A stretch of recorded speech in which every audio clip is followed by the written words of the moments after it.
ദൈവത്തിന്റെ പരിശുദ്ധമായ നാമം ഈ പകലിലും വാഴ്ത്തപ്പെടുമാറാകട്ടെ. നമുക്ക് ഒരുമിച്ച് പ്രഭാതത്തിലും ദൈവസന്നിധിയില് ദൈവവചനവുമായിട്ടായിരിക്കുവാൻ കർത്താവിന്റെ കൃപയ്ക്കായി സ്തുതിച്ച് മഹത്വപ്പെടുത്തുന്നു. നമ്മള് റോമർക്ക് എഴുതിയ ലേഖനത്തില് 8-ാം അധ്യായം പഠിച്ചുകൊണ്ടിരിക്കുകയാണല്ലോ. 8-ാം അധ്യായം എന്ന് പറയുന്നത് റോമർക്ക് എഴുതിയ ലേഖനത്തിലെ ഏറ്റവും നടുവിലത്തെ അധ്യായമാണ്. അതുകൊണ്ട് തന്നെ അതിനെ നമ്മള് റോമർക്ക് എഴുതിയ ലേഖനത്തിന്റെ ഉൾക്കാമ്പ് എന്ന് പറയാം, അതിന്റെ അകക്കാമ്പ്. അപ്പോൾ വളരെ പ്രാധാന്യമുള്ള ഒരു അധ്യായമാണ് 8-ാം അധ്യായം. അതുകൊണ്ട് തന്നെ നമ്മൾ അതിന് കൂടുതൽ സമയമെടുക്കുകയാണ്. തുടക്കത്തിൽ തന്നെ നമ്മൾ വായിച്ചു അതിന്റെ ആദ്യ വാക്യങ്ങൾ. അതുകൊണ്ട് ഇപ്പോൾ ക്രിസ്തുവേശുവിലുള്ളവർക്ക് ഒരു ശിക്ഷാവിധിയുമില്ല. ഒരു കാര്യം വ്യക്തമാണ്, അപ്പോസ്തലൻ ഈ ലേഖനം എഴുതിയിരിക്കുന്നത് റോമിലുള്ള സഭകളില് വായിച്ചു കേൾപ്പിക്കുവാൻ വേണ്ടിയാണ്. ആദ്യ സഭാ കാലഘട്ടം കഴിഞ്ഞപ്പോൾ ക്രിസ്തുവിന്റെ സഭ ഈ ലോകത്തിൽ, ഈ ഭൂമിയുടെ പരപ്പില് അങ്ങോളം ഇങ്ങോളം വ്യാപിച്ചിരിക്കുമ്പോൾ തീർച്ചയായിട്ടും റോമിനുണ്ടായിരുന്ന സഭകൾക്ക് എഴുതിയിരുന്ന ഈ ലേഖനം ഇന്ന് ഈ ഭൂമിയിലുള്ള ഓരോ സഭാ കൂട്ടായ്മയ്ക്കും ഉള്ള ലേഖനമാണ്. റോമിലെ സഭ ഇന്നില്ല. പൗലോസ് അപ്പോസ്തലൻ ഏത് സഭയെ ഉദ്ദേശിച്ച് അഡ്രസ് ചെയ്ത് ഈ ലേഖനം എഴുതിയോ ആ സഭ അതിന്റെ പേരിൽ ഇന്നില്ല എങ്കിലും ഭൂമി പരപ്പ് മുഴുവൻ അത് വ്യാപിച്ചിരിക്കുന്നു. യെരുശലേമിലെ സഭയെ പോലെ. യെരുശലേമിലെ സഭ അങ്ങനെയാണ്. യെരുശലേമിലെ സഭ എന്ന് വെച്ചാൽ പത്രോസ് അപ്പോസ്തലൻ പ്രസംഗിച്ച് 3000 പേരും 5000 പേരും കൂടി വന്ന യെരുശലേമിലെ ആ സഭ ഇന്നില്ല. പക്ഷേ ആ സഭ ഭൂമി മുഴുവൻ വ്യാപിച്ച് എല്ലായിടത്തുമായി. അതുകൊണ്ടാണ് എഴുതപ്പെട്ടിരിക്കുന്ന ദൈവവചനത്തിന് ഈ ഇന്ന് ഭൂമിയിലുള്ള എല്ലാ സഭകളിലും അധികാരമുള്ളത്. അപ്പോൾ സഭയോടാണ് പറയുന്നത്, ഇപ്പോൾ ക്രിസ്തുവേശുവിലുള്ളവർക്ക് ഒരു ശിക്ഷാവിധിയും ഇല്ല. അപ്പോൾ സഭയിൽ ആരൊക്കെയുണ്ട്? ഒന്ന്, മാനസാന്തരപ്പെട്ട് രക്ഷിക്കപ്പെട്ട് ക്രിസ്തുവേശുവിൽ രക്ഷിക്കപ്പെട്ട് പരിശുദ്ധാത്മ നിറവ് പ്രാപിച്ചവർ, പരിശുദ്ധാത്മാവ് ഉള്ളിൽ വസിക്കുന്നവർ സഭയിലുണ്ട്. അപ്പോൾ അവര് ഈ ലേഖനം കേൾക്കും. അപ്പോൾ തന്നെ രക്ഷിക്കപ്പെടാത്തവർ സഭയിലുണ്ട്. എങ്ങനെയാണ്? തങ്ങൾ രക്ഷിക്കപ്പെട്ടവരെന്ന് സ്വയം വിചാരിച്ച് ചേർന്ന് വരുന്ന ഒരു കൂട്ടം സഭയിലുണ്ട്. അപ്പോൾ തന്നെ രക്ഷയുടെ അനുഭവത്തിലേക്ക് കടന്നു വരാൻ ആഗ്രഹിക്കുന്ന, സഭയുമായി ചേർന്ന് പ്രവർത്തിക്കുന്ന, സഭയുടെ ആരാധനകളിൽ പങ്കെടുക്കുന്ന ഒരു കൂട്ടം സഭയിലുണ്ട്. ഞാൻ ഈ പറയുന്ന അന്നത്തെയും ഇന്നത്തെയും കാര്യം തന്നെ കേട്ടോ. ഉദാഹരണത്തിന്, നമ്മൾ ഒരു വ്യക്തിയോട് സുവിശേഷം അറിയിക്കുമ്പോൾ ആ വ്യക്തി ആ സുവിശേഷത്തിൽ വിശ്വസിക്കുന്നുവെങ്കിൽ നാം പറയാറുണ്ടെങ്കിൽ അടുത്ത ആഴ്ച നമ്മുടെ സഭയിൽ ഒന്ന് കടന്നു വന്നാട്ടെ, ഒരുമിച്ച് നമുക്ക് ആരാധിക്കാം.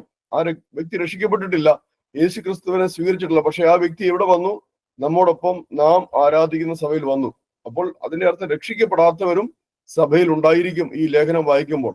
മൂന്നാമത്, രക്ഷിക്കപ്പെട്ടു എന്ന അബദ്ധ വിചാരത്തിൽ ജീവിക്കുന്ന കുറെ പേരുണ്ട്. അത് ഇന്നുമുണ്ട് അന്നുമുണ്ട്.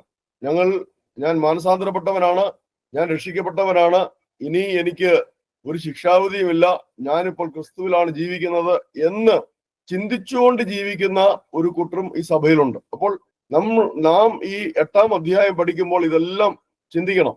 നമ്മുടെ മനസ്സിൽ ഇതെല്ലാം ഉണ്ടായിരിക്കണം.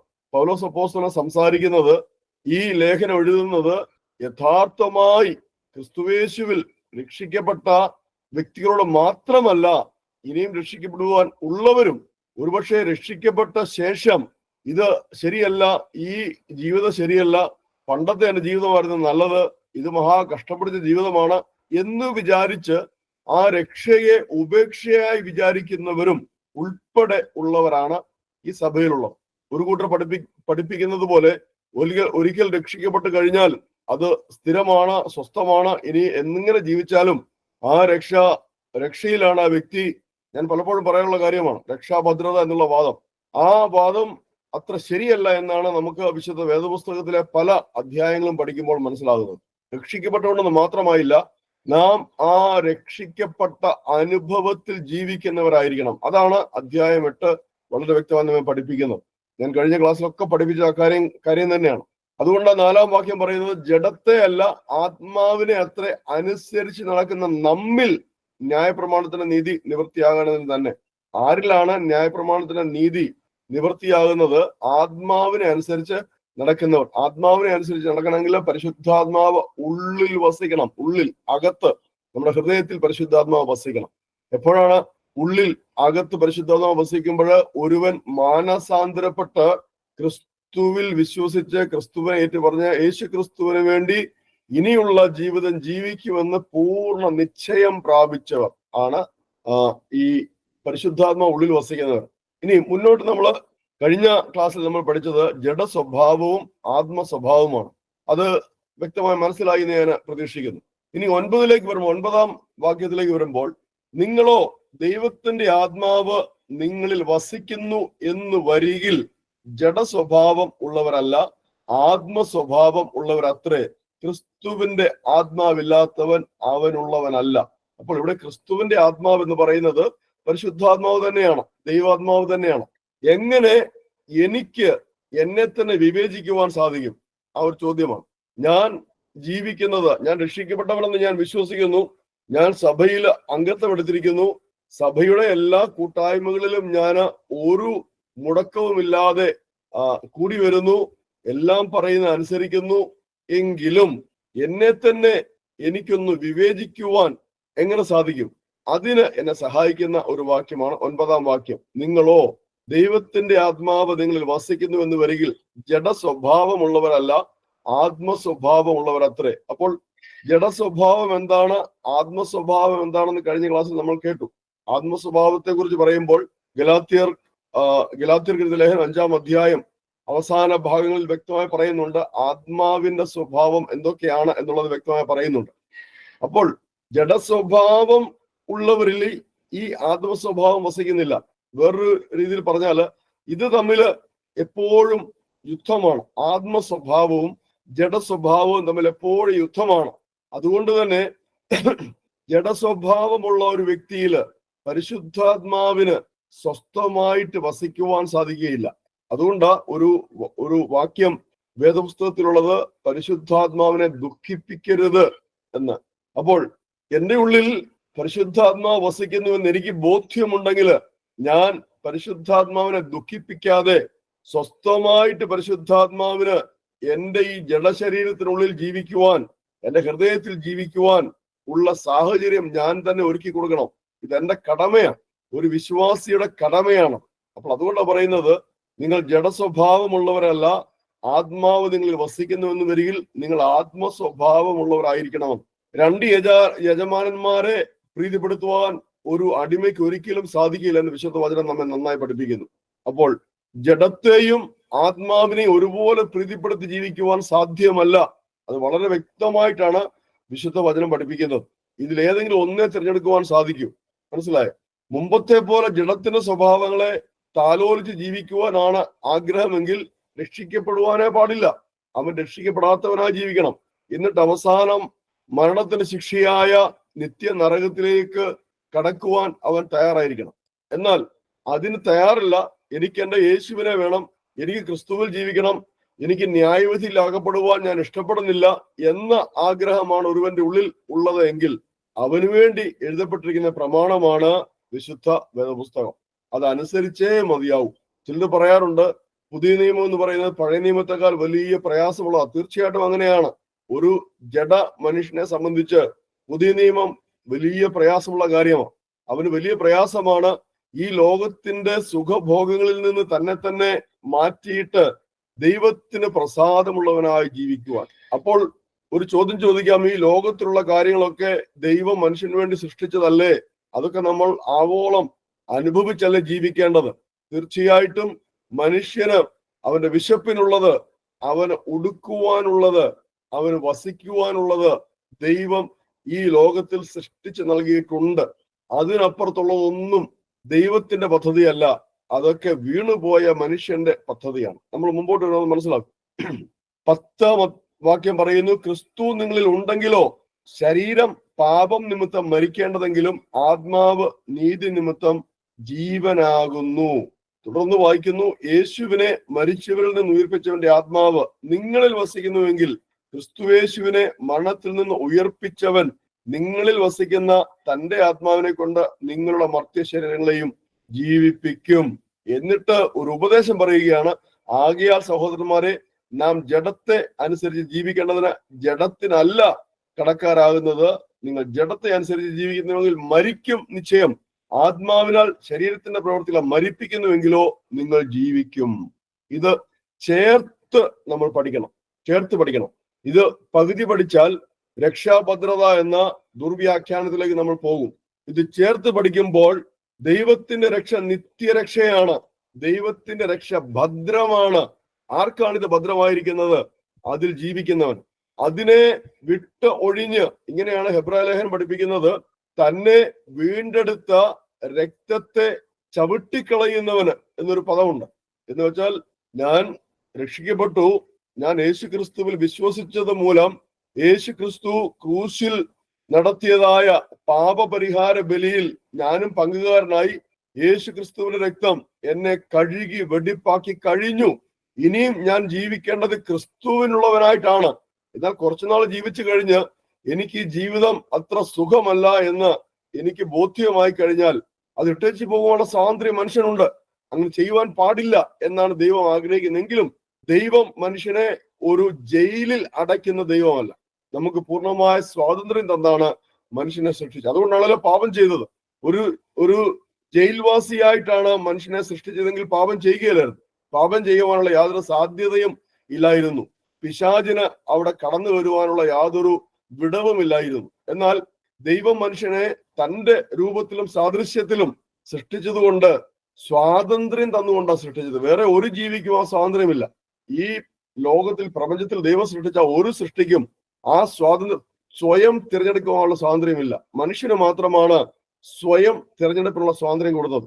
അപ്പോൾ അങ്ങനെ ആകുമ്പോൾ ഒരുവൻ ഒരിക്കൽ രക്ഷിക്കപ്പെട്ടു കഴിഞ്ഞാൽ അവന് അത് ശരിയല്ല എന്ന് എപ്പോഴെങ്കിലും തോന്നിയാൽ തീർച്ചയായിട്ടും അത് വിട്ടുപോകുവാനുള്ള സാധ്യതയുണ്ടെന്ന് വിശുദ്ധ വചനം വ്യക്തമായി നമ്മെ പഠിപ്പിക്കുന്നു. പക്ഷേ ഒരു കാര്യം ഓർത്തോളം, രക്ഷ ഒരിക്കൽ മാത്രമാണ്.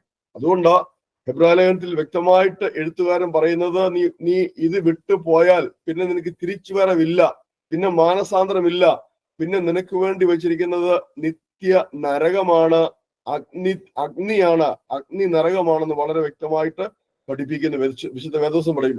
എന്ന് വെച്ചാല് ഇന്ന് രക്ഷിക്കപ്പെട്ടു, നാളെ രക്ഷ കളഞ്ഞു, മറ്റന്നാൾ വീണ്ടും രക്ഷിക്കപ്പെട്ടു, അങ്ങനെ ഒരു സംഗതി ഇല്ല. രക്ഷ ഒരിക്കൽ മാത്രം. അതുകൊണ്ടാണ് പുതിയ നിയമം കഠിനമെന്ന് തന്നെ പഠിപ്പിക്കുന്നത്. കാരണം ഇത് ഒരിക്കൽ മാത്രമാണ്. ഇത് ഉപേക്ഷിച്ച് പോകുന്നവന്, യേശു ക്രിസ്തുവിനെ ഉപേക്ഷിച്ച് പോകുന്നവന് എന്ന് വെച്ചാൽ ഒരു നിരീശ്വരവാദി യേശു ക്രിസ്തുവിന്റെ സുവിശേഷം കേട്ട് മാനസാന്തരപ്പെട്ട് രക്ഷിക്കപ്പെട്ട് രക്ഷയുടെ അനുഭവത്തിലേക്ക് കടന്നു വന്നു, ഒരു നല്ല ആരാധനാ ജീവിതത്തിൽ നടന്നു വരുമ്പോൾ കുറെ നാൾ കഴിയുമ്പോൾ വീണ്ടും അവൻ എന്തെങ്കിലും കേട്ട് ആ നിരീശ്വരവാദം വീണ്ടും ഉടലെടുത്തിട്ട് അവൻ യേശുവിനെയും ദൈവത്തെയും തള്ളിക്കളഞ്ഞു പോയാൽ പിന്നെ മടങ്ങി വരവില്ല. വളരെ സീരിയസ് ആയ കാര്യമാണ്, വളരെ ഗൗരവമായ കാര്യമാണ്. ഇതൊരിക്കൽ മാത്രം ലഭിക്കുന്നതാണ് ദൈവത്തിന്റെ ദാനമായ രക്ഷ എന്ന് പറയുന്നത്. അതുകൊണ്ട് തന്നെ നമ്മൾ ഭയത്തോടെ, വിറയലോടെ പുതിയ നിയമ ജീവിതം, വിശ്വാസ ജീവിതം ജീവിക്കണം. അതുകൊണ്ടാ പൗലോസ് അപ്പോസ്തലനും പത്രോസ് അപ്പോസ്തലനും യോഹന്നാൻ അപ്പോസ്തലനും ഒക്കെ വ്യക്തമായിട്ട് മക്കളെ നിങ്ങൾ പാപം ചെയ്യരുത്, നിങ്ങൾ പാപം ചെയ്യരുത്, പാപം ചെയ്യരുത് എന്ന് പഠിപ്പിക്കുന്നത്. എന്നാൽ ഒരു കൂട്ടർ പഠിപ്പിക്കുന്നു, നമ്മുടെ ഈ ലോകത്തിലുള്ള, ഇന്ന് ഭൂമിയിലുള്ള ഒരു ഗ്രൂപ്പ് പഠിപ്പിക്കുന്നത്, രക്ഷിക്കപ്പെട്ടു കഴിഞ്ഞാൽ നിങ്ങൾ പാപത്തിൽ വീണുപോയാൽ കുഴപ്പമില്ല, നിങ്ങൾ അതിൽ തന്നെ തുറന്നാലും കുഴപ്പമില്ല, നിങ്ങളുടെ രക്ഷ നഷ്ടപ്പെടുന്നില്ല, നിങ്ങൾ സ്വർഗത്തിൽ എത്തും, നിങ്ങൾ യേശുവിനോട് ജീവിക്കുമെന്ന്. പക്ഷെ വിശുദ്ധ വേദപുസ്തകം അങ്ങനെയല്ല പഠിപ്പിക്കുന്നത്. നിങ്ങൾ പാപം ചെയ്യരുത്.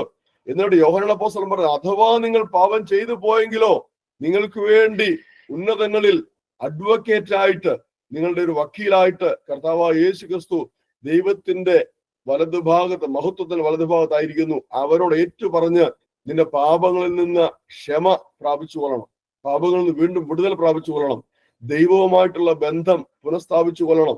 ഹല്ലേലൂയ, സ്തോത്രം. എന്ന് വെച്ചാൽ ഒരു പാപം ചെയ്ത ഉടൻ രക്ഷ നഷ്ടപ്പെടുന്നില്ല കേട്ടോ. രക്ഷാനഷ്ടഭാവത്തെ കുറിച്ച് ഉള്ള ആ പഠിപ്പിക്കൽ വളരെ പ്രത്യേകമായി ഓർത്തിരിക്കണം.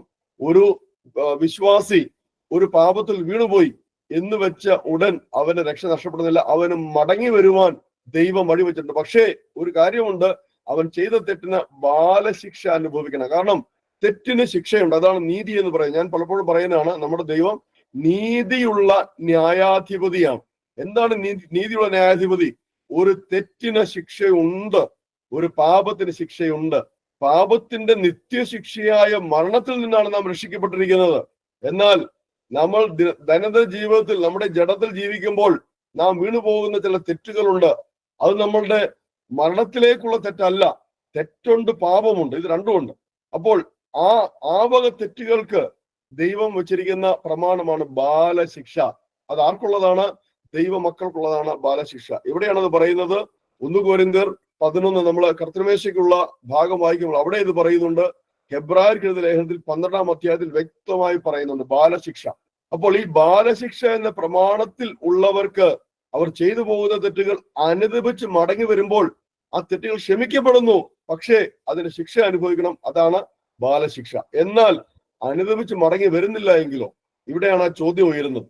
എന്ന് വെച്ചാൽ ഈ വിശുദ്ധ ജീവിതം എന്നെ കൊണ്ട് സാധ്യമല്ല എന്ന് ഒരുവന് ബോധ്യമായിട്ട് അവൻ ഇതിനെ ഉപേക്ഷിച്ച് യേശുക്രിസ്തുവിനോടുള്ള രക്ഷ ഉപേക്ഷിച്ച് അവനെ വീണ്ടെടുത്ത ആ രക്തത്തെ ചവിട്ടി വീണ്ടും മലിനപ്പെടുത്തി യേശുവിനെയും ദൈവരാജ്യത്തെയും സഭയെയും ദൈവത്തെയും പരിശുദ്ധാത്മാവിനെയും എല്ലാം ഉപേക്ഷിച്ച് ഒരുവൻ പോവുകയാണെങ്കിൽ അവന്റെ രക്ഷ അവനിൽ ഉണ്ടോ? അവന് ലഭിച്ച നിത്യജീവന് അവൻ അവകാശി ആണോ എന്നുള്ള ചോദ്യം ഉയരുമ്പോൾ ആ ഒരു ചോദ്യത്തിന്റെ ഉത്തരം തേടി നമ്മൾ വിശുദ്ധ വേദപുസ്തകം പഠിക്കുമ്പോഴാണ് യാഥാർത്ഥ്യം മനസ്സിലാകുന്നത്. അതിന് പ്രമാണമില്ല. എന്ന് വെച്ചാൽ ഈ രക്ഷയെ നഷ്ടപ്പെടുത്തി പോകുവാൻ പ്രമാണമില്ല. നഷ്ടപ്പെടുത്തിയിട്ട് വീണ്ടും തിരികെ ലഭിക്കുവാൻ പ്രമാണമില്ല. നഷ്ടപ്പെടുകയല്ല. നഷ്ടപ്പെടുക എന്ന് പറയുമ്പോൾ ദൈവം അത് നമ്മൾ തിരിച്ചെടുക്കുന്നതാണ്. ദൈവം നമ്മൾ തിരിച്ചെടുക്കുന്നില്ല. ദൈവത്തിന്റെ രക്ഷ നിത്യമാണ്. അത് ദാനമായി നമുക്ക് നൽകിയതാണ്. പക്ഷെ ഈ ദാനം വേണ്ട എന്ന് വെക്കുവാൻ ഉള്ള സ്വാതന്ത്ര്യം മനുഷ്യനുണ്ട് എന്ന് വിശുദ്ധ വചനം വ്യക്തമായി പഠിപ്പിക്കുന്നു. ഇത് നമ്മൾ ഈ 8-ാം അധ്യായത്തിൽ പഠിക്കുമ്പോൾ കൂടുതൽ മനസ്സിലാവും. അതുകൊണ്ടാണ് പറയുന്നത്, ക്രിസ്തു നിങ്ങളിൽ ഉണ്ടെങ്കിലോ, ശരീരം പാപനിമിത്തം മരിക്കേണ്ടതെങ്കിലും ഉണ്ടെങ്കിലോ, അപ്പോൾ ക്രിസ്തു നമ്മളിൽ ഉണ്ടാവണം. അത് നമ്മൾ എൻഷുവർ ചെയ്യണം. യേശു ക്രിസ്തു നമ്മിൽ വസിക്കുന്നു, നമ്മോട് കൂടെ വസിക്കുന്നു, പരിശുദ്ധാത്മ നമ്മുടെ ഉള്ളിൽ വസിക്കുന്നു, ദൈവം നമ്മുടെ ഉള്ളിൽ വസിക്കുന്നു, പിതാവ് പുത്രൻ പരിശുദ്ധാത്മ നമ്മുടെ ഉള്ളിൽ വസിക്കുന്നു എന്നുള്ള ബോധ്യം നമുക്ക് എപ്പോഴും ഉണ്ടായിരിക്കും. ഹല്ലേലൂയ. ആ ബോധ്യം നമ്മളിൽ ഉണ്ടെങ്കിൽ നമ്മൾ പാപത്തിലേക്ക് പോവുകയില്ല. അതാ പറയുന്നത്, ആകയാൽ സഹോദരരെ, നാം ജഡത്തെ അനുസരിച്ച് ജീവിക്കേണ്ടതിന് ജഡത്തിനല്ല കടക്കാരാകുന്നത്. നിങ്ങൾ ജഡത്തെ അനുസരിച്ച് ജീവിക്കുന്നുവെങ്കിൽ മരിക്കും നിശ്ചയം. ആത്മാവിനാൽ ശരീരത്തിന്റെ പ്രവൃത്തികളെ മരിപ്പിക്കുന്നുവെങ്കിലോ നിങ്ങൾ ജീവിക്കും. ദൈവാത്മാവ് നടത്തുന്നവരേവരും ദൈവത്തിന്റെ മക്കളാകുന്നു. അപ്പോൾ ദൈവത്തിന്റെ മക്കൾക്കാണ് ഈ അവകാശം ലഭിക്കുന്നത്, നിത്യജീവന്റെ അവകാശം ലഭിക്കുന്നത്. ആരാണ് ദൈവത്തിന്റെ മക്കൾ? ദൈവത്തിന്റെ ആത്മാവിനെ അനുസരിക്കുന്നവരാണ് ദൈവത്തിന്റെ മക്കൾ. വളരെ വ്യക്തമായിട്ട് വിശുദ്ധ വചനം നമ്മെ പഠിപ്പിക്കുക. നിങ്ങൾ പിന്നെയും ഭയപ്പെടേണ്ടതിന് ദാസ്യത്തിന്റെ ആത്മാവിനെ അല്ല, നാം അബ്ബാ പിതാവെ എന്ന് വിളിക്കുന്ന പുത്രത്തിൻ ആത്മാവിനെ അത്ര പ്രാപിച്ചത്. നാം ദൈവത്തിന്റെ മക്കളെന്ന് ആത്മാവതാൽ നമ്മുടെ ആത്മാവുള്ള സാക്ഷ്യപ്പെടും. നമ്മുടെ ഉള്ളിൽ വസിക്കുന്ന പരിശുദ്ധാത്മാവ് നമ്മുടെ ആത്മാവിനോട്, മനുഷ്യാത്മാവ് നമുക്കുണ്ട് കേട്ടോ, ആ മനുഷ്യാത്മാവിനോട് പറഞ്ഞുകൊണ്ടേയിരിക്കും, മകനെ മകളെ, നീ എന്റെ മകനാണ്, നീ എന്റെ മകളാണ്. നീ നിന്റെ ശരീരത്തിന്റെ ഇച്ഛ അനുസരിച്ച് ജീവിക്കരുത്. ഞാൻ പറയുന്നത് കേട്ട് അനുസരിക്കുക. ഞാൻ നിന്നോട് പറയുന്നത് നിത്യജീവൻ പ്രാപിക്കുവാനുള്ള വഴിയാ. ഇപ്പോൾ നീ അവകാശമാക്കിയതേ ഉള്ളൂ. ഉദാഹരണത്തിന്, ഒരു വസ്തു, ഒരു അപ്പൻ തന്റെ മക്കൾക്ക് വസ്തു ഭാഗം വെച്ച് ഉടമ്പടി എഴുതുകയാ. മൂത്ത മകൻ ഇത്ര, രണ്ടാമത്തെ മകൻ ഇത്ര, മൂന്നാമത്തെ മകൻ ഇത്ര, അല്ല മകൾക്ക് ഇത്ര. അപ്പോൾ ഈ ഭാഗ ഉടമ്പടി എഴുതി അത് രജിസ്റ്റർ ചെയ്യുന്ന നിമിഷം ആ മക്കൾ 4 പേരും ഈ അപ്പന്റെ വസ്തുവകകളിൽ അവകാശികളാണ്. പക്ഷെ അത് പ്രാപിച്ചെടുക്കുന്നില്ല. കാരണം അതിലൊരു ക്ലോസ് ഉണ്ടായിരിക്കും അങ്ങനെ എഴുതുമ്പോൾ, എന്റെ കാലശേഷമെന്ന്. ഈ അപ്പന്റെ കാലശേഷം മാത്രമേ അത് അവരുടെ പേരിൽ ചേർത്തിട്ട് അവർക്ക് അതിന്റെ പൂർണ്ണമായ അവകാശം അനുഭവിക്കുവാൻ സാധിക്കൂ. ഇതിനാണ് അവകാശം എന്ന് പറയുന്നത്. അതിന്റെ ഉടമസ്ഥത ഏറ്റെടുക്കുവാൻ സാധിക്കുകയുള്ളൂ. ഈ അപ്പന്റെ കാലശേഷം മാത്രമേ ഉടമസ്ഥത ഏറ്റെടുക്കുവാൻ സാധിക്കൂ. അതുവരെ അവർ അവകാശികളാണ്. അപ്പോൾ നിത്യജീവൻ നമുക്ക് ലഭിക്കുന്നത് അവകാശമായിട്ടാണ്. അതിന് ഉടമസ്ഥത ലഭിക്കണമെങ്കിൽ അതാണ് വെളിപ്പാട് പുസ്തകം വ്യക്തമായി പഠിപ്പിക്കുന്നത്. ജയിക്കുന്നവൻ, വിശ്വാസ പോരിൽ ജയിക്കുന്നവന്, വിശ്വാസ ഓട്ടം ഓടി തികയ്ക്കുന്നവന് അവനുള്ളതാണ് നിത്യജീവൻ. അവനാണ് നിത്യജീവൻ ഉടമസ്ഥതയിലേക്ക് വരുന്നത്. എന്ന് വെച്ചാൽ ഇത് എന്റേതാണ്, എനിക്ക് നിത്യജീവൻ ലഭിച്ചു കഴിഞ്ഞു, ഞാൻ ഇപ്പോൾ നിത്യജീവനിലാണ് എന്ന് കർത്താവിന്റെ വരവെങ്കിൽ നമുക്ക് പറയുവാൻ സാധിക്കണമെങ്കിൽ നാം ആ ഓട്ടം ഓടി തികയ്ക്കണം. ഹല്ലേലൂയ, സ്തോത്രം. മനസ്സിലായല്ലോ? ഇനിയും മുന്നോട്ട് നമ്മൾ ഈ അധ്യായം വായിക്കുമ്പോൾ അതാ ഇവിടെ 17-ാം വാക്യം പറയുന്നു, നാം മക്കളെങ്കിലോ അവകാശികളുമാകുന്നു, ദൈവത്തിന്റെ അവകാശികളും ക്രിസ്തുവിന് കൂട്ടവകാശികളും തന്നെ. നാം അവനോട് കൂടെ തേജസ്കരിക്കപ്പെടേണ്ടതിന് അവനോട് കൂടെ കഷ്ടം അനുഭവിച്ചാൽ അത്രേ. അപ്പോൾ ഈ നിത്യജീവൻ നമ്മൾ പൂർണ്ണമായി കൈവശപ്പെടുത്തുന്നത് നമ്മളുടെ തേജസ്കരണത്തിലാണ്. തേജസ്കരണം ഇവിടെ പറയുന്നത് 1 യോഹന്നാൻ 3-ാം അധ്യായം 1-2 വാക്യങ്ങൾ പറയുന്നു, നാം ഇന്നതാകുമെന്ന് ഇതുവരെയും വെളിപ്പെട്ടിട്ടില്ല, എങ്കിലോ അവൻ പ്രത്യക്ഷനാകുമ്പോൾ താൻ എപ്രകാരമായിരിക്കുന്നോ അതുപോലെ നാമും ആയിത്തീരും. ഇതാണ് നമ്മുടെ പ്രത്യാശ. നമ്മൾ ഹെബ്രായർ 11-12 പഠിക്കുന്ന പ്രത്യാശയുണ്ട്, വിശ്വാസം, പ്രത്യാശ. ആ വിശ്വാസം എന്താണ്? യേശു ക്രിസ്തു വാനമേഘങ്ങളിൽ പ്രത്യക്ഷനാകുമ്പോൾ നാം അവനോടുകൂടെ ചേർക്കപ്പെടും, നാം അവനെ പോലെ തന്നെ ആയിത്തീരും എന്നുള്ളതാണ് നമ്മുടെ പ്രത്യാശ. അപ്പോൾ അങ്ങനെ ആയിത്തീരുന്നവർക്ക് ഉള്ളതാണ് നിത്യജീവൻ. ഇപ്പോൾ നമുക്ക് അവകാശം മാത്രമേ ആയിട്ടുള്ളൂ. അത് നമുക്ക് ലഭിക്കുന്നത് നാം ക്രിസ്തുവിനോട് ചേർക്കപ്പെട്ട ശേഷമാണ്. ഇപ്പോഴല്ല നിത്യജീവൻ നമുക്ക് ലഭിക്കുന്നത്, ഇപ്പോൾ അതിന്റെ അവകാശം അതാണ്. അപ്പോൾ അങ്ങനെ ലഭിക്കണം, എന്ത് ചെയ്യണം? നാം ക്രിസ്തുവിനോടുള്ള കഷ്ടം അനുഭവിക്കണം. ഇതാണ് ഞാൻ കുറച്ചു മുമ്പ് പറഞ്ഞത്. സുവിശേഷം കേട്ട് രക്ഷിക്കപ്പെട്ടത് വളരെ നല്ലതായിട്ട് തോന്നി, നല്ല ഗമയായിട്ടൊക്കെ തോന്നി. ഈ ജീവിതത്തിലേക്ക് കടന്നു വന്നപ്പോൾ ഉപദേശങ്ങൾ പഠിക്കുവാൻ തുടങ്ങി. ഉപദേശങ്ങൾ ഈ കഴിഞ്ഞ ഉപവാസ പ്രാർത്ഥന 9-ാം ദിവസം ഈ ദേവദാസൻ കയ്പ് ചീരയെ കുറിച്ച് പഠിപ്പിച്ചത്, മെസ്സേജ് തന്നത് ഞാൻ യൂട്യൂബിൽ ഇട്ടിട്ടുണ്ട്, നിങ്ങൾ നമ്മുടെ ഗ്രൂപ്പിൽ ഇട്ടിട്ടുണ്ട്, നിങ്ങളത് കേൾക്കണം. എന്താണ് കയ്പ് ചീര? ഈ കയ്പ് ചീര എന്ന് പറയുന്നത് ഉപദേശമാ, അത് കയ്പുള്ളതാ, ഉപദേശം കയ്പുള്ളതാ, മനസ്സിലായോ? ഈ കയ്പ് ചീരയോട് കൂടെ കൂട്ടിയാണ് പെസഹ കുഞ്ഞാടിന്റെ മാംസം ഭക്ഷിക്കുവാൻ ദൈവം പ്രമാണം തന്നത്. അപ്പോൾ നമ്മുടെ വിശ്വാസ ജീവിതം കയ്പ് ചീരയോടുകൂടെ ചേർത്ത് വേണം നാം നമ്മുടെ വിശ്വാസ ജീവിതം ജീവിക്കേണ്ടത്. ഈ കയ്പ് ചീര എന്ന് പറയുന്നത് വിശുദ്ധ പ്രമാണങ്ങളിലെ ഉപദേശങ്ങളാണ്, ദൈവിക പ്രമാണങ്ങളുടെ ഉപദേശങ്ങളാണ്.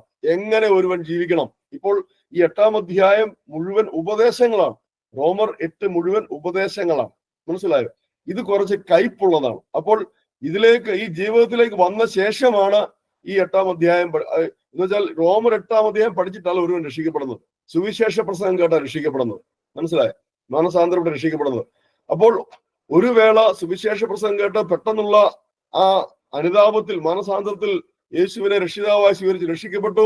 ശേഷം കടന്നു വന്ന് വർഷങ്ങൾ കഴിയുമ്പോഴാണ് ഈ ഉപദേശങ്ങൾ പഠിച്ച് തന്നെത്താൻ തന്റെ ഈ ലോകത്തിലുള്ള ശരീരത്തിന്റെ ആവശ്യം എന്ന് വെച്ചാൽ ജഡികമായ അഭിലാഷങ്ങൾ പൂർണ്ണമായിട്ട് മുക്തി നേടുന്നത്.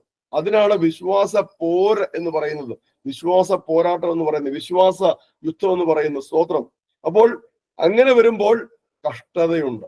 എന്താണ്? വിശ്വാസ ജീവിതത്തിൽ കഷ്ടതയുണ്ട്. എന്ത് കഷ്ടതയാണ്? ക്രിസ്തുവിനെ പ്രതിയുള്ള കഷ്ടത. ഞാൻ പലപ്പോഴും പറയാറുണ്ട്, നമ്മുടെ കയ്യിൽ പണമില്ലാത്തതോ നമ്മൾ രോഗികളാകുന്നതോ അല്ല കഷ്ടത എന്ന് പറയുന്നത്. എന്താണ് കഷ്ടത? യേശു ക്രിസ്തുവിന്റെ സാക്ഷികളായി ജീവിക്കുന്നത് മുഖാന്തരമുള്ള കഷ്ടത. ഉദാഹരണത്തിന്, നമ്മുടെ സഹോദരന്മാർ അല്ലെങ്കിൽ സഹോദരിമാർ ഒരാൾ ജോലിക്ക് ഇന്റർവ്യൂവിന് പോയി. അവിടെ ചെന്നപ്പോൾ ചോദിച്ചു, നിങ്ങളുടെ വിശ്വാസം എന്താണ്? അപ്പോൾ പറഞ്ഞു, ഞാൻ യേശു ക്രിസ്തുവിലാണ് വിശ്വസിക്കുന്നത്. അപ്പോൾ യേശു ക്രിസ്തുവിൽ വിശ്വസിക്കുന്ന ഒരുത്തിന് ജോലിയില്ല, നിങ്ങൾ പോയിക്കൊള്ളുക, ഗെറ്റ് ഔട്ട് അടിച്ചു. ഇത് ക്രിസ്തുവിനെ പ്രതിയുള്ള കഷ്ടതയാണ്.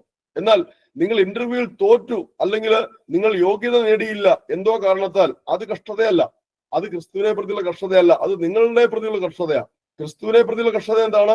യേശു ക്രിസ്തുവിന്റെ സാക്ഷിയായി ജീവിക്കുവാനായിട്ട് എന്നെ തന്നെ ഏൽപ്പിച്ച ശേഷം അത് പ്രകാരം ഞാൻ അനുഭവിക്കേണ്ടി വരുന്ന കഷ്ടത. എന്ന് വെച്ചാൽ, ഞാൻ യേശു ക്രിസ്തുവിനെ രക്ഷിതാവായി സ്വീകരിച്ചത് മൂലം എന്റെ അപ്പന്റെ അവകാശത്തിലുള്ള ഒന്നും എനിക്ക് തന്നില്ല, എനിക്കൊന്നും തരില്ല എന്ന് പറഞ്ഞു, എന്നെ വീട്ടിൽ നിന്ന് ഇറക്കി വിട്ടു. ഇത് ക്രിസ്തുവിനെ പ്രതിയുള്ള കഷ്ടതയാണ്, മനസ്സിലായോ? ക്രിസ്തുവിനെ പ്രതിയുള്ള കഷ്ടത. ഞാൻ പറഞ്ഞേ മനസ്സിലാവുന്നത്. ഞാൻ ഈ ഉദാഹരണം പറഞ്ഞത്, നമ്മൾ ക്രിസ്തുവിന് വേണ്ടി, ക്രിസ്തുവിനെ പ്രതി, ക്രിസ്തുവിനെ സാക്ഷിയായി ജീവിക്കുമ്പോൾ ഈ ലോകത്തിലുള്ള പല സുഖ സൗകര്യങ്ങളെയും നമ്മൾ ഉപേക്ഷിക്കേണ്ടി വരും. അത് കഷ്ടതയാണ്. ക്രിസ്തുവിനെ പ്രതി അത് ചെയ്യുന്നത്. നമ്മൾക്ക് അവകാശപ്പെട്ട പലതും നമുക്ക് ലഭിക്കാതെ വരും. ക്രിസ്തുവിനെ പ്രതിയുള്ള കഷ്ടതയാണ്. എന്നാൽ ഇതൊക്കെ ആകുമ്പോൾ അതൊക്കെ അവിടെ കിടക്കട്ടെ, ഞാൻ ഏതായാലും കർത്താവ് ക്ഷമിക്കും, ഞാൻ എന്ത് പാപം ചെയ്താലും കർത്താവ് ക്ഷമിക്കും, തിരിച്ചു വന്ന് അനുഭവിച്ചാൽ മതിയെന്ന് പറഞ്ഞ് ഈ മനുഷ്യൻ ഇറങ്ങി ലോകത്തിന്റെ കാര്യങ്ങളെ പോയി കഴിഞ്ഞാൽ അവൻ ക്രിസ്തുവിനോടുകൂടെ കഷ്ടം അനുഭവിക്കുന്നവനല്ല. ക്രിസ്തുവിനോട് കഷ്ടം അനുഭവിക്കാത്തവനെ തേജസ്കരണം ഇല്ല, തേജസ്കരണമില്ലാത്തവനെ നിത്യജീവൻ ഇല്ല. ഇതാണ് വിശുദ്ധ വേദപുസ്തകം പഠിപ്പിക്കുന്നത്, മനസ്സിലായോ? അല്ലാതെ ഞാൻ രക്ഷിക്കപ്പെട്ടവനാണെന്ന് പറഞ്ഞ് ചിലർ പറയുന്ന പോലെ ജീവിച്ചു കഴിഞ്ഞാൽ തേജസ്കരണത്തിന് ആയിത്തീരാൻ കഴിയാതെ വരും. വളരെ വ്യക്തമായിട്ട് നാം ഇവിടെ പഠിച്ചല്ലോ. 17-ാം വാക്യം ഒന്നുകൂടെ വായിക്കണം. നാം മക്കളെങ്കിലോ അവകാശികളും ആകുന്നു, ദൈവത്തിന്റെ അവകാശികളും ക്രിസ്തുവിന് കൂട്ടവകാശികളും തന്നെ. നാം ക്രിസ്തുവിനോടുകൂടെ തേജസ്കരിക്കപ്പെടേണ്ടതിന് ക്രിസ്തുവിനോടുകൂടെ കഷ്ടം അനുഭവിച്ചാൽ അത്രേ. ക്രിസ്തു ഈ ലോകത്തിൽ ജീവിച്ചിരുന്നപ്പോൾ ഈ ലോകം മുഴുവൻ ക്രിസ്തുവിന് മുമ്പിൽ തുറക്കപ്പെട്ടിരിക്കുകയായിരുന്നു. ഒരു സാധാരണ മനുഷ്യനായിട്ട് ഈ ലോകത്തിൽ ജീവിച്ചപ്പോൾ മറ്റു മനുഷ്യർ ചെയ്യുന്നത് പോലെയൊക്കെ ചെയ്യുവാൻ ഒരു പക്ഷേ മനുഷ്യരായ ക്രിസ്തുവിന് സാധ്യമായിരുന്നുവെങ്കിലും യാതൊരുവിധ പാപത്തിനും ക്രിസ്തുവിനെ സ്പർശിക്കുവാൻ പോലും സാധിച്ചില്ല. യേശു ക്രിസ്തു പാപമില്ലാത്തവനായി നിഷ്കളങ്കനായി തന്റെ ശരീരത്തിലുള്ള മനുഷ്യരക്തം കളങ്കപ്പെടാതെ ജീവിച്ചതുകൊണ്ടാണ് വിശുദ്ധ വേദപുസ്തകത്തിൽ എഴുതപ്പെട്ടിരിക്കുന്നത്, ഹാബേലിന്റെ രക്തത്തെക്കാൾ ഗുണകരമായ നിഷ്കളങ്ക രക്തം എന്ന ഒരു പ്രയോഗം ബൈബിളിലുള്ളത്. ആ നിഷ്കളങ്ക രക്തമാണ് നമുക്ക് വേണ്ടി ഒഴുക്കിയത്. അപ്പോൾ ഓർത്തു നോക്കിയേ, നമ്മൾ കർത്താവിനെ കുറിച്ച് കാണുന്ന കഷ്ടത എന്താണ്?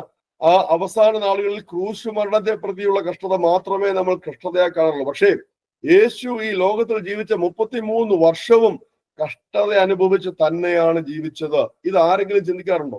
ഉദാഹരണത്തിന് 40 രാവും പകലും ഭക്ഷണം കഴിക്കാതെ വെള്ളം കുടിക്കാതെ ഉപവസിച്ച് പ്രാർത്ഥിച്ച കർത്താവിന്റെ അടുത്ത് 40 ദിവസവും പിശാച് പ്രലോഭനങ്ങളുമായിട്ട് ചെന്നു യേശു ക്രിസ്തുവിനെ കഷ്ടപ്പെടുത്തി. 40-ാം ദിവസമാണ് വിശപ്പെന്ന ആ ഒരു വികാരത്തിന് തന്നെ അടിമപ്പെടുത്തി തന്നെ പരീക്ഷിക്കുവാൻ, അല്ലെങ്കിൽ നിഗളമെന്ന ഒരു വികാരത്തിന് അടിമപ്പെടുത്തുവാൻ പിശാച് ശ്രമിക്കുന്നു. അത് മാത്രമേ ബൈബിൾ എഴുതിയിട്ടുള്ളൂ.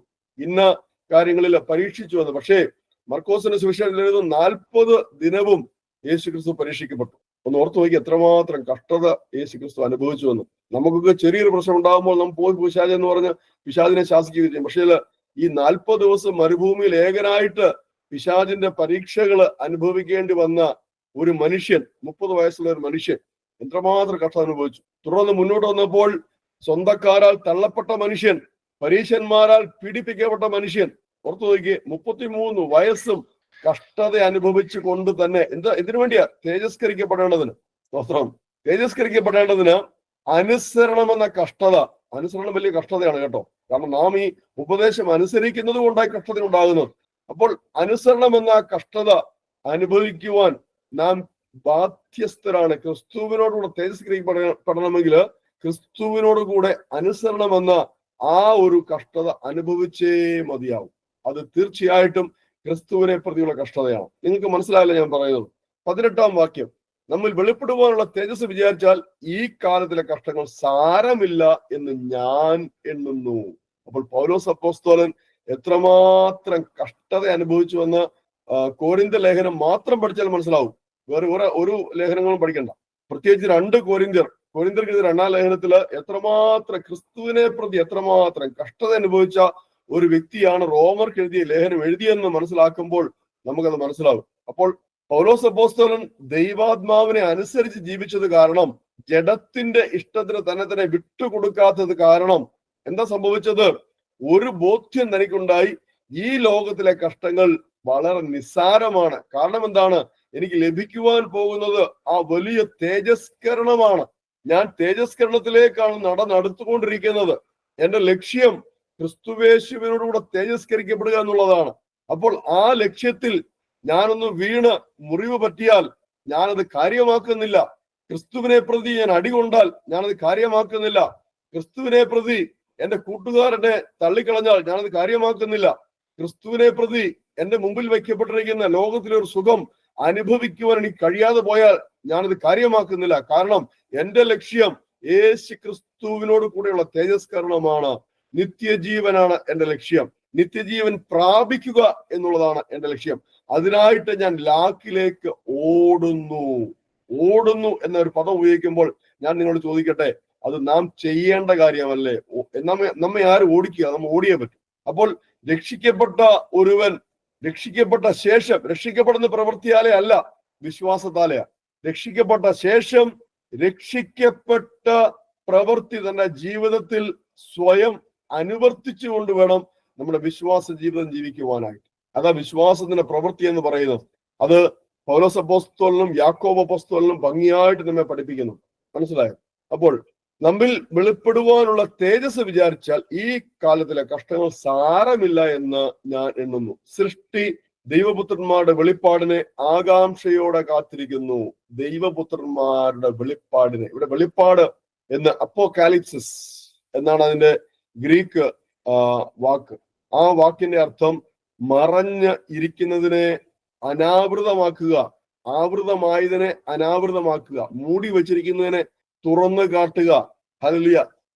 ഒരു ഒരു വസ്തുതയെ നഗ്നമാക്കുക. ഇതൊക്കെയാണ് അപ്പോകലിപ്സിസ് എന്ന് പറയുന്നത്. അപ്പോൾ തീർച്ചയായിട്ടും ഇവിടെ ദൈവമക്കളുടെ വെളിപ്പാടെന്ന് പറയുമ്പോൾ ഒരു ദിവസമുണ്ട്. ആ ദിവസം ദൈവമക്കൾ ആരെന്ന് ഈ പ്രപഞ്ചത്തിന് മുഴുവൻ വെളിവായി കിട്ടും. എന്ന് വെച്ചാൽ ക്രിസ്തുവേശു മേഘങ്ങളിൽ ഇറങ്ങി വരുമ്പോൾ ആരൊക്കെയാണ് ക്രിസ്തുവേശുവിനെ എതിരേൽക്കുവാൻ മേഘങ്ങളിൽ എടുക്കപ്പെടുന്നതെന്ന് ഈ പ്രപഞ്ച സൃഷ്ടികൾക്ക് മുഴുവൻ ഒരു ദിവസം വെളിപ്പെട്ട് കിട്ടും. അതിനെയാണ് ദൈവമക്കളെ വെളിപ്പാട് എന്ന് പറയുന്നത്. മനസ്സിലായോ? അപ്പോൾ ആ വെളിപ്പാടിന് വേണ്ടിയാണ് സൃഷ്ടി കാത്തിരിക്കുന്നത്. അതിനുശേഷമാണ് സൃഷ്ടിക്കപ്പെട്ട സകലതിനെയും ദൈവം മാറ്റിക്കളയുന്നത്. ഭൂമിയെയും ആകാശത്തെയും സമുദ്രത്തെയും എല്ലാം ദൈവം മാറ്റിക്കളയും, തീ കേൾപ്പിച്ചു കളയും. അതാണ് പത്രോസ് അപ്പോസ്തലൻ തന്റെ ലേഖനത്തിൽ പറയുന്നത്. ഇതെല്ലാം അഗ്നിക്കായിട്ട് സൂക്ഷിക്കപ്പെട്ടിരിക്കുന്നു. എല്ലാം തീക്ക് ഏൽപ്പിച്ചിട്ട് സകലവും പുതുതാക്കും. പുതിയ ആകാശം, പുതിയ ഭൂമി. ആ പുതിയ ആകാശ പുതിയ ഭൂമിയിലാണ് മേഘങ്ങളിൽ എടുക്കപ്പെട്ടവരായ ദൈവമക്കളായ നാം ക്രിസ്തുവിനോടുകൂടെ നിത്യവാസത്തിനായിട്ട് പുതു ആകാശ ഭൂമിയിലേക്ക്, പുതുവാന ഭൂമിയിലേക്ക് അണിയിച്ചൊരുക്കിയ യെരുശലേമിലേക്ക് ഇറങ്ങി വരുന്നത്. മനസ്സിലായോ? അപ്പോൾ അതാണ് വെളിപ്പെടുവാനുള്ള ഈ തേജസ് എന്ന് പറയുന്നതും ദൈവമക്കളുടെ വെളിപ്പാട് എന്ന് പറയുന്നത്. സൃഷ്ടി ദ്രവത്വത്തിന്റെ ദാസ്യത്തിൽ നിന്ന് വിടുതലും ദൈവമക്കളുടെ തേജസ്സാകുന്ന സ്വാതന്ത്ര്യവും പ്രാപിക്കും എന്നുള്ള ആശയോടെ മായയ്ക്ക് കീഴ്പ്പെട്ടിരിക്കുന്നു. സൃഷ്ടി എന്ന് പറഞ്ഞാൽ ഈ ലോകത്തുള്ള എല്ലാ സൃഷ്ടിയും. എപ്പോഴാണത് ആ ദാസ്യത്തിലായത്? ഉൽപ്പത്തി പുസ്തകം 3-ാം അധ്യായം 17-ാം വാക്യം നമ്മൾ വായിക്കുകയാണെങ്കിൽ 3:17 വായിക്കുമ്പോൾ, മനുഷ്യനോട് കൽപ്പിച്ചതോ, നീ നിന്റെ ഭാര്യയുടെ വാക്ക് അനുസരിക്കുകയും തിന്നരുതെന്ന് ഞാൻ കൽപ്പിച്ച വൃക്ഷങ്ങൾ തിന്നുകയും ചെയ്തുകൊണ്ട് നിന്റെ നിമിത്തം ഭൂമി ശപിക്കപ്പെട്ടിരിക്കുന്നു. നിന്റെ നിമിത്തം ഭൂമി ശപിക്കപ്പെട്ടിരിക്കുന്നു. മനുഷ്യന്റെ വീഴ്ച കാരണം സൃഷ്ടി ശപിക്കപ്പെട്ടു, ഭൂമി ശപിക്കപ്പെട്ടു. അതുകൊണ്ട് ഈ ഭൂമിയും ഭൂമിയിലുള്ള സകലതും വീണുപോയ മനുഷ്യന്റെ അല്ലെ മനുഷ്യകുലത്തിന്റെ പൂർണ്ണമായ തേജസ്കരിക്കപ്പെടലിന് വേണ്ടി കാത്തിരിക്കുകയാണ്. അതിനുശേഷമാണ് ഈ സൃഷ്ടിയുടെ തേജസ്കരണമുള്ളത്. എപ്പോഴാണ്? ഈ സൃഷ്ടി മുഴുവൻ തീക്ക് ഏൽപ്പിക്കപ്പെട്ടിട്ട് പുതിയ സൃഷ്ടി, പുതിയ ഭൂമിയും പുതിയ ആകാശവും, അത് മഹത്വവൽക്കരിക്കപ്പെട്ടതായ ആകാശവും മഹത്വവൽക്കരിക്കപ്പെട്ടതായ ഭൂമിയും, ആ മഹത്വത്തിലേക്കാണ് അണിയിച്ചൊരുക്കപ്പെട്ടതായ ഒരുക്കപ്പെട്ട മണവാട്ടിയെ പോലെ അലങ്കൃതയായ യെരുശലേം ഇറങ്ങി വരുന്നത്, പുതിയ യെരുശലേം ഇറങ്ങി വരുന്നത്. മനസ്സിലായി? ഇനിയും അതാ 22-ാം വാക്യം പറയുന്നത്, സർവ്വ സൃഷ്ടിയും ഇന്ന് വരെ ഒരുപോലെ ഞരങ്ങി ഈറ്റുനോവോടിരിക്കുന്നെന്ന് നാം അറിയുന്നുവല്ലോ. 23, ആത്മാവെന്ന ആദ്യ ദാനം ലഭിച്ചിരിക്കുന്ന നാമും, നമുക്ക് ആത്മാവെന്ന ദാനം ലഭിച്ചു കഴിഞ്ഞു. നമ്മുടെ ആത്മാവ് മരണത്തിൽ നിന്ന് വീണ്ടെടുക്കപ്പെട്ട് കഴിഞ്ഞു. അങ്ങനെയുള്ള നാമും നമ്മുടെ ശരീരത്തിന്റെ വീണ്ടെടുപ്പായ പുത്രത്വത്തിന് കാത്തുകൊണ്ട് ഉള്ളിൽ ഞറങ്ങുന്നു. അപ്പോൾ ശരീരത്തിന്റെ വീണ്ടെടുപ്പായ പുത്രത്വം ഇതുവരെ ലഭിച്ചിട്ടില്ല എന്നർത്ഥം. അത് ലഭിക്കുന്നതേ ഉള്ളൂ. അതേതാണ്? ഞാൻ ഈ മുമ്പ് പറഞ്ഞ തേജസ്കരണമാണ്. തേജസ്കരിക്കപ്പെടുവാനുള്ള ആ യാത്രയിലേക്കാണ് നമ്മുടെ ഈ ശരീരവും നമ്മുടെ ആത്മാവും ദേഹവും തേജസ്കരിക്കപ്പെടണം. അതെപ്പോഴാണ് സംഭവിക്കുന്നത്? യേശു ക്രിസ്തുവിന്റെ വരവെങ്കിൽ മാത്രമേ അത് സംഭവിക്കൂ. നാം മരിച്ച് മണ്ണിനോട് ചേർന്നാലും ആ പൊടിയിൽ നിന്ന് കർത്താവ് നമ്മെ ഉയർപ്പിക്കും. നാം ജീവനോട് ഇരിക്കുമ്പോഴാണ് കർത്താവ് വരുന്നെങ്കിൽ നമ്മുടെ ശരീരം നൊടി നേരത്തിനുള്ളിൽ രൂപാന്തരപ്പെടും, തേജസ്കരിക്കപ്പെടും. മനസ്സിലായോ? അപ്പോൾ അതിനുവേണ്ടി നമ്മുടെ ശരീരവും കാത്തുകൊണ്ടിരിക്കുകയാണ്. കാരണം നമ്മുടെ ശരീരം എടുത്തിരിക്കുന്നത് ഈ പൊടിയിൽ നിന്നാണ്. ഈ പൊടി ഇപ്പോൾ നമ്മുടെ വെളിപ്പാടിനെ, ദൈവമക്കളുടെ വെളിപ്പാടിനെ കാത്തുകൊണ്ടിരിക്കുക ഈ ഭൂമി. അതോടൊപ്പം തന്നെ നമ്മുടെ ശരീരവും അതിനായിട്ട് കാത്തുകൊണ്ടിരിക്കുകയാണ്.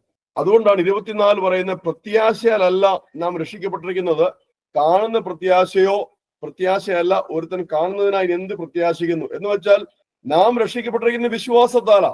അല്ലാതെ ഞാൻ വിശ്വസിച്ച് തേജസ്കരിക്കപ്പെടും എന്നുള്ള ആ ഒരു പ്രത്യാശയാണ് രക്ഷിക്കപ്പെട്ടിരിക്കുന്നത്. നാം രക്ഷിക്കപ്പെട്ടിരിക്കുന്നത് പുത്രനിൽ നാം വിശ്വസിച്ച് പുത്രനെ നാം ഏറ്റെടുത്തത് മൂലം, നാം പുത്രനെ ഏറ്റു പറഞ്ഞത് മൂലമാണ് രക്ഷിക്കപ്പെട്ടിരിക്കുന്നത്. അതിനുശേഷമാണ് നാം മനസ്സിലാക്കുന്നത് ഈ ജീവിതം കുറച്ച് കഷ്ടപ്പാടുള്ള ജീവിതമാണ്, പക്ഷെ സാരമില്ല, നമുക്ക് ലഭിക്കുവാനുള്ള തേജസ്സിന്റെ ആ വലിപ്പം വിചാരിച്ചു കഴിഞ്ഞാൽ കഷ്ടതയൊന്നും സാരമില്ല. നാം യേശു ക്രിസ്തുവിനോടുകൂടെ കഷ്ടം അനുഭവിക്കുവാൻ നമ്മെ തന്നെ ഏൽപ്പിച്ചു കൊടുത്ത് നാം ആ കഷ്ടത അനുഭവിച്ചാൽ മാത്രമേ നാം തേജസ്കരിക്കപ്പെടുകയുള്ളൂ. ഇത് പ്രത്യാശയാണ്. അപ്പോൾ വിശ്വാസം, പ്രത്യാശ. വിശ്വാസം എന്താണ്? യേശു ക്രിസ്തുവിനുള്ള വിശ്വാസം. പ്രത്യാശ എന്താണ്? യേശു ക്രിസ്തുവിൽ ഞാൻ വിശ്വസിച്ച് ഈ ലോക വഴികൾ ഉപേക്ഷിച്ച് ക്രിസ്തുവിന് വേണ്ടി എന്നെ തന്നെ ഏൽപ്പിച്ചു കൊടുത്തത് മൂലം ഞാൻ കഷ്ടത അനുഭവിക്കുന്നെന്ന് വരികിലും ക്രിസ്തുവേശുവിന്റെ വരവെങ്കിൽ ഞാൻ രൂപാന്തരപ്പെടും, ഞാൻ ഉയർപ്പിക്കപ്പെടും, ഞാൻ തേജസ്കരിക്കപ്പെടും എന്നുള്ളതാണ് നമ്മുടെ പ്രത്യാശ. അതുകൊണ്ടാണ് എഴുതിയിരിക്കുന്നത്, നാം കാണാത്തതിനായി പ്രത്യാശിക്കുന്നു എങ്കിലും അതിനായി ക്ഷമയോടെ കാത്തിരിക്കുന്നു. അപ്പോൾ നാം കാത്തിരിക്കുന്നത് ഈ സൃഷ്ടി, നമ്മുടെ ശരീരം സൃഷ്ടിയാണ് കേട്ടോ. ഈ സൃഷ്ടി അതേസമയം നമ്മിലുള്ള ആത്മാവ് ദൈവത്തിന്റെ ദാനമാണ്. അത് ദൈവത്തിന്റെ ദാനമാണ്. ഈ ശരീരം എന്ന് പറയുന്നത് ഈ സൃഷ്ടിയാണ്, ഈ ഭൂമിയോട് ചേർന്നതാണ്. അപ്പോൾ നമ്മുടെ ശരീരവും നമ്മുടെ തേജസ്കരണത്തിനായിട്ട് കാത്തിരിക്കുന്നു.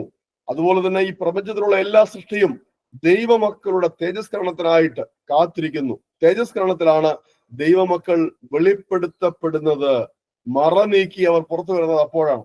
അപ്പോൾ മാത്രമേ അറിയാൻ പറ്റൂ ആരാണ് രക്ഷിക്കപ്പെട്ട് ആ രക്ഷയുടെ അനുഭവത്തിൽ തുടർന്ന് ജീവിച്ചത്, ആരൊക്കെയാണ് രക്ഷിക്കപ്പെട്ടുവെങ്കിലും രക്ഷയുടെ അനുഭവത്തിൽ തുടരാതെ പുത്രനെ ഉപേക്ഷിച്ച് പോയത് എന്ന് നമുക്ക് അന്ന് മാത്രമേ വ്യക്തമായി വെളിപ്പെട്ട് ലഭിക്കുകയുള്ളൂ. അതിനായി നാം ആകാംക്ഷയോടെ കാത്തിരിക്കുന്നു. അതാണ് ഈ ഒരു ഭാഗത്തെ കുറിച്ച് അപ്പോസ്തലൻ പറഞ്ഞ് അവസാനിപ്പിക്കുന്നു.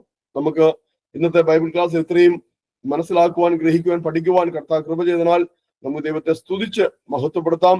നമുക്ക് പ്രാർത്ഥിക്കാം. കർത്താവിന് വളരെ താമസിച്ച അടുത്ത സെഷനിൽ നമ്മൾ ഇത് തുടർന്ന് ഈ 8-ാം അധ്യായം തുടർന്ന് പഠിച്ച് അവസാനിപ്പിക്കുന്നതായിരിക്കും. നമുക്ക് പ്രാർത്ഥിക്കാം. കർത്താവേ, സ്തോത്രം സമർപ്പിച്ച് പ്രാർത്ഥിക്കുന്നു. ഇന്നത്തെ ബൈബിൾ ക്ലാസ്സിൽ പങ്കെടുത്ത ഓരോരുത്തരെയും സമർപ്പിക്കുന്ന ദൈവമായ കർത്താവ്, കേട്ടതൊക്കെയും അവർ ഗ്രഹിക്കുവാൻ തക്കവണ്ണം ഞങ്ങളുടെ എല്ലാവരുടെയും ഹൃദയത്തെ തുറന്നിടണമേ അപ്പാ പിതാവ്. ഞങ്ങൾ കേട്ടത് ഒഴുകി പോകാതെ കാത്തുകൊണ്ട് ഞങ്ങളുടെ വിശ്വാസ ജീവിതത്തെ മുറുകെ പിടിച്ച് ക്രിസ്തുവിനെ മാത്രം ലാക്കാക്കി ഞങ്ങളുടെ വിശ്വാസ ജീവിത ഓട്ടം ഓടുവാൻ ഞങ്ങളെ സഹായിക്കണമേ പരിശുദ്ധാത്മാവെ. സമർപ്പിച്ച് പ്രാർത്ഥിക്കുന്നു. പ്രാർത്ഥനയുടെ സ്തുതിക്കുന്നു യേശുവിന്റെ നാമത്തിൽ തന്നെ, ആമേൻ. പിതാവായ ദൈവത്തിന്റെ സ്നേഹവും ഏകജാതനായ പുത്രന്റെ കൃപയും പരിശുദ്ധാത്മാവിന്റെ കൂട്ടായ്മയും നാം ഓരോരുത്തരോടു കൂടിയും ഈ ദിവസം മുഴുവനും ഉണ്ടായിരിക്കുമാറാകട്ടെ. കർത്താവ് എല്ലാവരെയും അനുഗ്രഹിക്കട്ടെ. സ്തോത്രം.